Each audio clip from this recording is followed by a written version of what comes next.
Prime Minister, I know you're pressed for time and you warned me about time, but we have some big issues to tackle very quickly. And King, are you ready? Yeah? Okay, good. Well, whilst the mic is adjusted, Cliff, I'm pressed for time because I travel today. I go to attend an energy conference in Suriname, and then I have an official visit to Guyana. So I'll be out of country for some time. How long? A few days. Okay. And therefore, I thought it would be best to address these issues before I leave, because these issues sometimes take unnecessary route. Mm-hmm. And the first question that Jamaicans want answered: your cabinet minister, former ambassador to the US, Audrey Marks, did she offer Jamaica, would be willing to accept up to 10,000 illegal aliens in America? Well, I suspect you mean in Jamaica. In Jamaica. But absolutely not. I think there is a conflation of two separate programs. One program which we know about now, which is the Third Country National Program, which by now possibly about 30 countries would have had. Last check it was about 28 would have had. Jamaica signed recently, so we would be one of them. And I believe Minister Dana Morris Dixon would have explained the program very well, that it is 25 per fortnight. If 10 decide to stay, then that breaks the program. Program comes to a halt. Mm-hmm. That the International Organization for Migration will assist in managing the program. The details, the logistics have not yet been worked out, and so the operational details are still being negotiated at this time. So how did that issue of Minister Marks making it into let me quickly a explain, diplomatic note? Let me quickly explain. When Minister Marks was ambassador to the United States, one of her jobs would have been to advise the government of likely changes in foreign policy and how those changes would impact Jamaica. In parallel to that, Jamaica was going through some changes ourselves. We, for the first time in our history, reached what economists call full employment. And we're practically at full employment. The last figure is 3.6% unemployed. 50,000 Jamaicans are unemployed. But within that are persons seeking jobs, persons who have changed jobs, structural unemployment, some of it. Now, we have had to be figuring out, what do we do when we get to 2% unemployment? When we hear the calls coming in from construction, quick services, data sciences, engineering, we just don't have the skills. So we have to think way in advance. How do we treat with this when we get to that point? So the issue of the U.S. change in policy to limit Jamaican migration sparked us to start to think, you know what, we need to have a structured migration program, which is quite separate from the Third Country National program, which uses Jamaica as a transit point. So this is not even a policy. It is just the government thinking in advance. So that is what Ambassador Minister Marks would have shared with the Americans? I think she would have shared with them a strategy of structured migration where Jamaicans could get to go to the United States, because my understanding of it is that Minister Marks attended an event in the United States on my behalf, an event sponsored by, I believe it was the Shield of the Americas, if I'm not mistaken. And she attended on my behalf, and she would have suggested that Jamaica is considering a structured migration program. And I believe that that may have been taken and rolled up and conflated.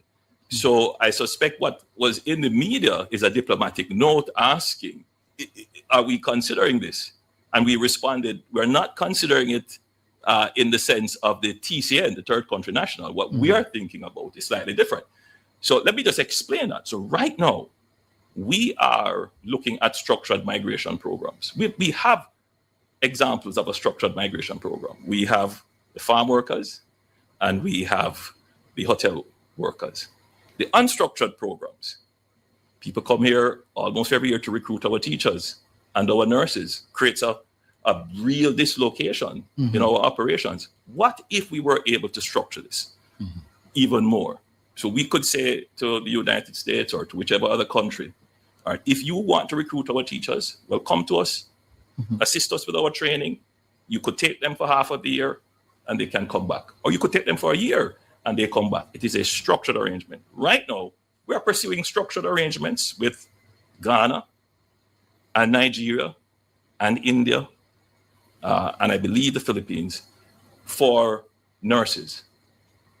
We have had a structured migration program with Cuba, where we have had the Cuban doctors for many years and All right. nurses. So tell me, Mr. Prime Minister. So we are looking to expand that structured migration program. So Jamaicans can go, foreigners can come, but we are not at that point yet. Okay. Yes. But given the recent history of memoranda of understanding with the United States, why did your administration allow this thing to be made known to the public via a leak in a newspaper? Well, Cliff, examine your own statement. Why would we leak?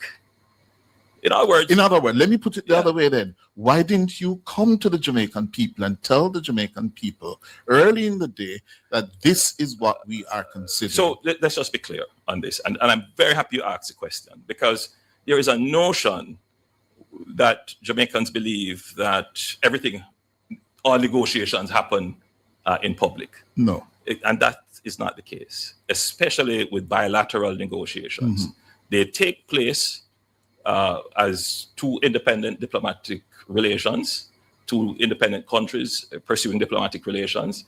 And they sit, they discuss back and forth, emails, diplomatic notes, until you come to the final document. And once the final document is done and signed, usually within the document, there is the process by which it is made public. Some documents, the parties agree that this is protected under their Secrecy Act, so it can't be released. Others, they say, with the advice or the consent, this is released. The TCN, obviously, we would have had to come to the public and say, this is what we're doing. Unfortunately, it was, as you said, leaked and conflated with a program that is just the government thinking way in advance, so that when a crisis reaches us, right, we know what we're going to do. Now, just to be clear, I have been speaking about this for months, for years, and at every time I have spoken about the need to bring labor into the country, I have always said, we are not at the stage where we will import labor, and before we think about importing any labor, we must get the Jamaicans, the 50,000 who are unemployed, those who are unemployed, and the 300,000 that have not put themselves in the labor force, we must bring them in. I have been on record with that. There's an argument, Mr. PM, Yes, that somehow your administration had been not forthcoming, not quick enough to agree to a TCN, unlike your other colleague countries in the Caribbean. Cliff. And this was part of an effort Cliff, to force your hand. Cliff, can you blame? Is there any credence to that? Like this was first done of all, to force your hand. Well, I'm going to address that question, but your first assertion that we were slow. We were very deliberate in what we do. We considered carefully because we understand the Jamaican public, the Jamaican psyche, and how Miss Matty in Northeast Manchester is going to view it as if, the US is coming to dump unwanted persons in our country to create a problem for us. The issue is far more than that and deeper than that, and nobody's looking to dump. Nobody's looking to create a problem. Now, was our hands forced? Were we coerced? Absolutely not. And this is what I would wish my Jamaican people to appreciate. You have in me and in my government a prime minister, and ministers who stand up for you, who seek to get the best deals for you. And I listened keenly to the response of the leader of the opposition to the TCN program. And I noticed he did not say he wouldn't have done it. I noticed he didn't say we should reject it. He said, well, it's just a pity it had to come out in this way.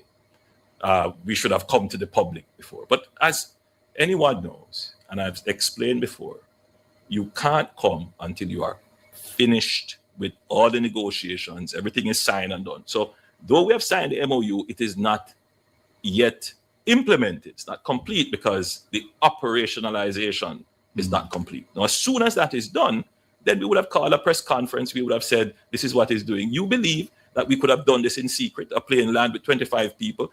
It would be all over the news. So I find it, the panic around it is almost to the point of being ridiculous, honestly. And I see people, forgive me, Cliff, for cutting you off, but I see people WhatsApping me and sending me a message, why would we do this to our country? I said, please sit and think carefully about what you're saying.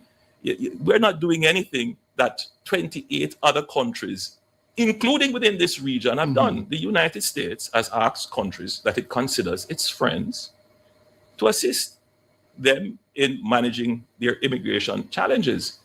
Now, who are we as Jamaicans? Are we part of the global system? Are we a friend of the United States? Are we looking to the United States to assist with things? Do we only assist in exchange for something? Is the relationship always transactional? And these are questions that we have to start to ask ourselves. I urge Jamaicans to put away the notion of thinking about our relationships only in the prism of the 70s and 80s. Now is a different time. Jamaica is an independent country. Jamaica is a country that is part of a multilateral system. We are using our foreign policy for our economic and social Mr. Prime Minister, the difficulty with that about sovereignty is that you have in the President of the United States of America a man who does not respect sovereignty, a man who, it is viewed, is not schooled in the art of diplomacy, a man who is prepared to march into another country and take out a prime minister, and that a president in Maduro. And it is felt, it is being said on the streets of Jamaica that your administration is afraid of him.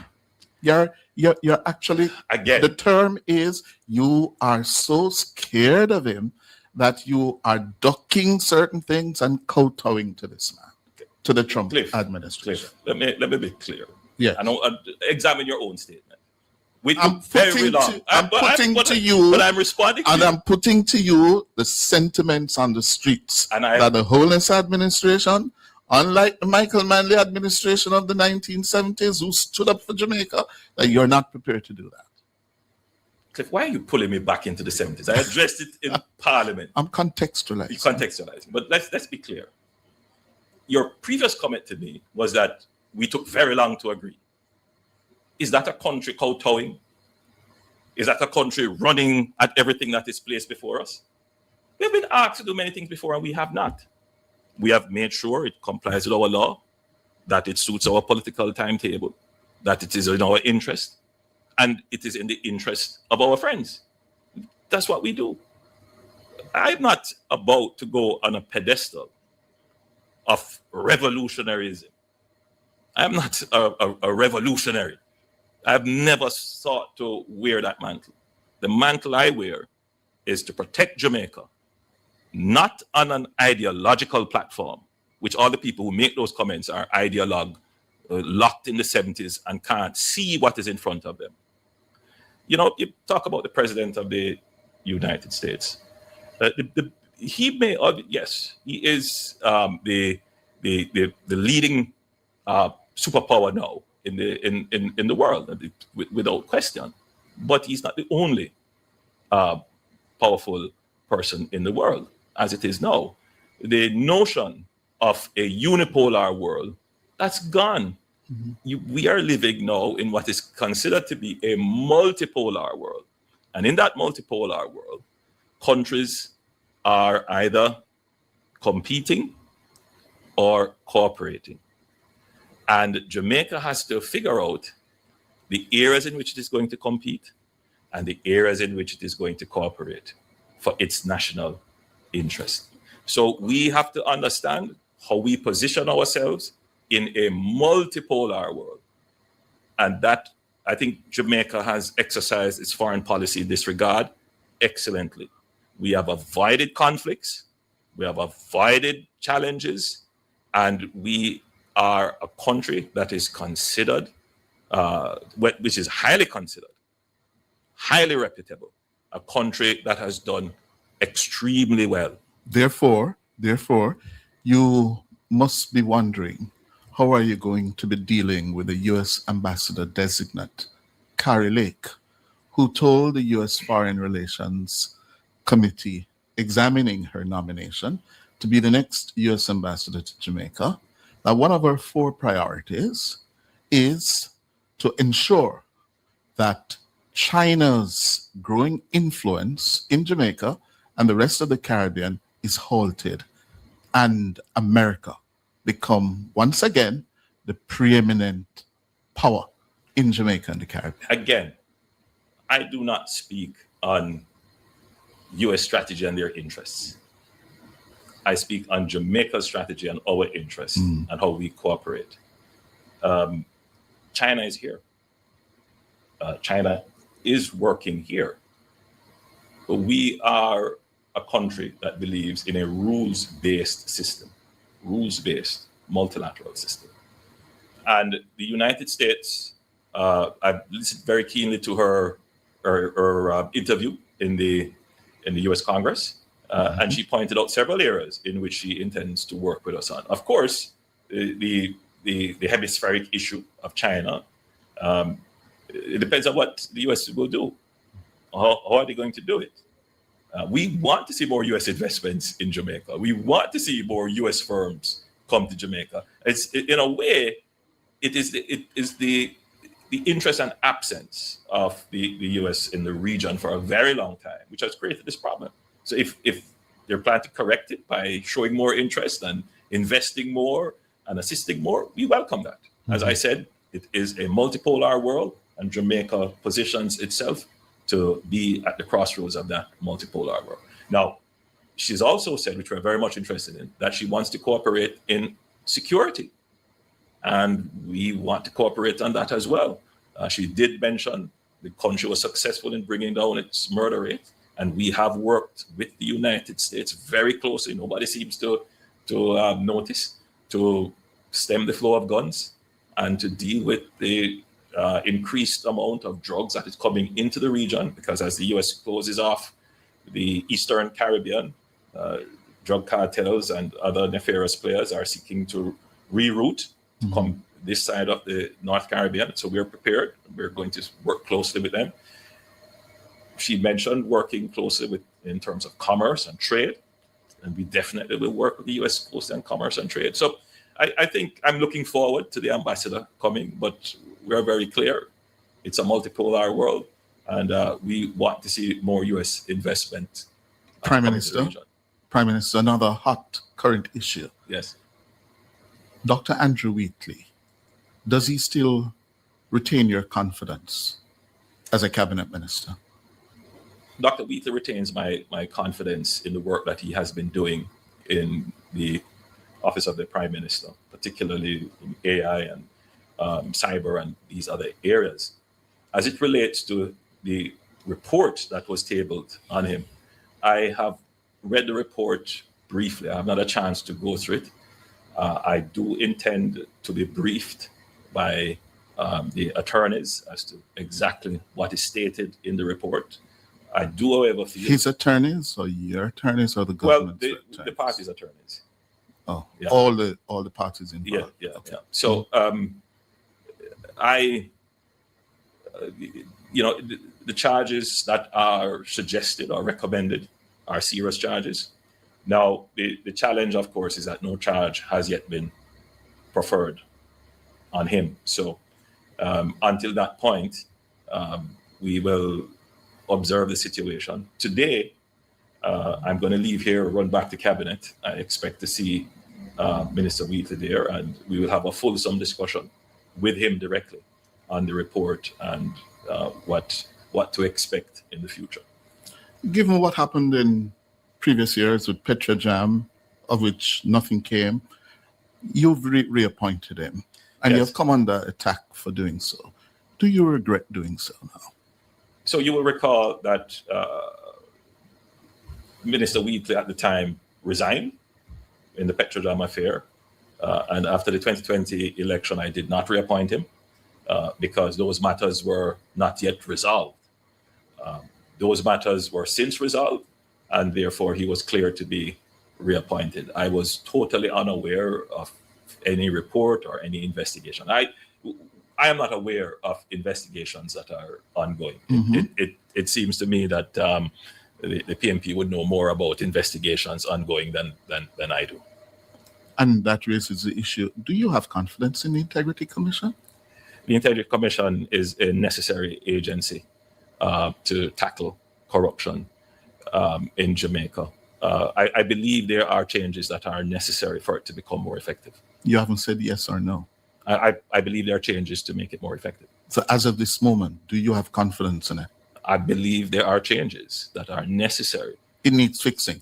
Precisely. And this is not just my opinion. I believe that the Integrity Commission itself has suggested changes that would make it more effective. You yourself is in their crosshairs.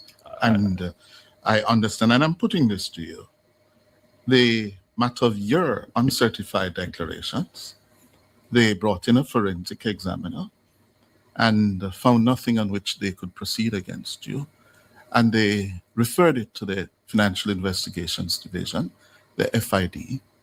And it is my understanding that the FID said there's nothing against you on which it can proceed. They wrote to the Integrity Commission. They haven't written to me. So they wrote to the Integrity Commission, I gather. And the How do you know this? Because I don't know.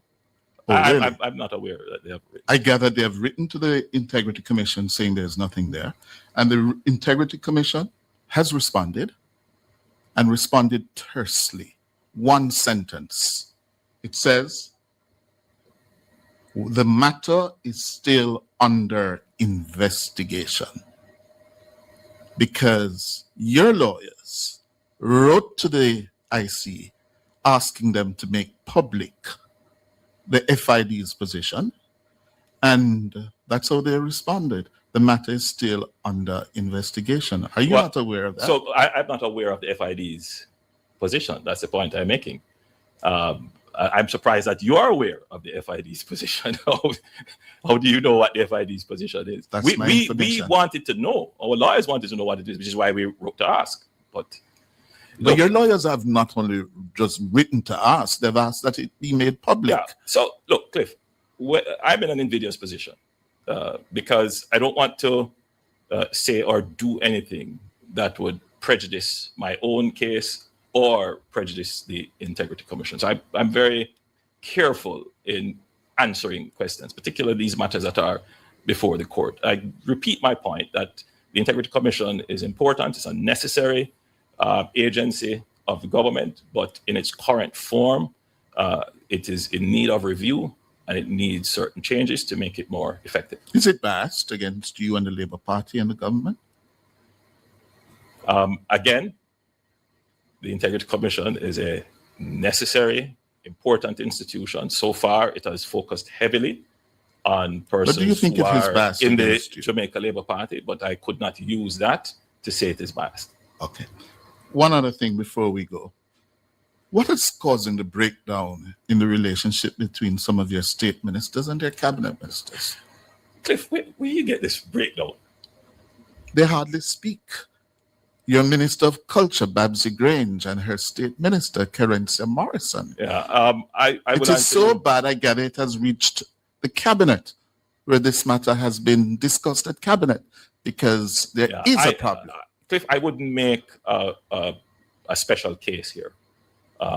The interpersonal and human resource management challenges in a government, in a ministry, in an industry, in a business, it's all there. People have different personality types and different ways of leading and governing. My job is to ensure that professionalism reigns at all times and that the people of Jamaica are not deprived. So ultimately, I have to look at how I deploy the resources that are at my disposal for the best outcome. So I will be looking at redeployment to make sure that the people of Jamaica are always well served. You're looking at making changes to the political executive? It is always something that I must do. Yes, always. Yes. And this not just now, but always. But this would have been triggered partly by those problems you're having? So even things that haven't come to the public for, yes, would also make me look to see where would be the best place for someone to serve or not to serve. Yeah. So this is always under review. Yeah. Always. And you have some senior veterans now who Precisely. are looking at the departure. So as a Prime Minister, I have to look at succession planning. I have to look at training. I have to look at giving people exposure. I have to create a nursery of leadership. And I have to assign people to work together in teams who are best fit and best suited. But at the same time, you're not a minister with any special assignment. Mm-hmm. A minister must have certain general capabilities that you can work wherever you are assigned. There's no specialist minister. And I think that needs to be clearly understood. So you can't say, I didn't like this portfolio, or I don't like, you're a minister, meaning you're a servant of the people. You administer the affairs of the people. So wherever you're put, you should have the capabilities to do it. You're not there because you're a subject specialist. You have a very big vacancy in the diplomatic arena. I thought you said that. Yeah, all right. This is the last one. Yeah. Have you made a decision on who is going to be Jamaica's next ambassador to Washington? Not yet. You're actively considering options, but we haven't made a decision yet. Okay. Thank you very much, Mr. Prime Thank Minister. you, Cliff, and thank you for affording me the time. I know there might be some other journalists who would be upset, but I'm going to be passing through. When I come back, I'll stop at a few others. Thank you very much for Cliff, passing thank you through. for You're welcome, sir.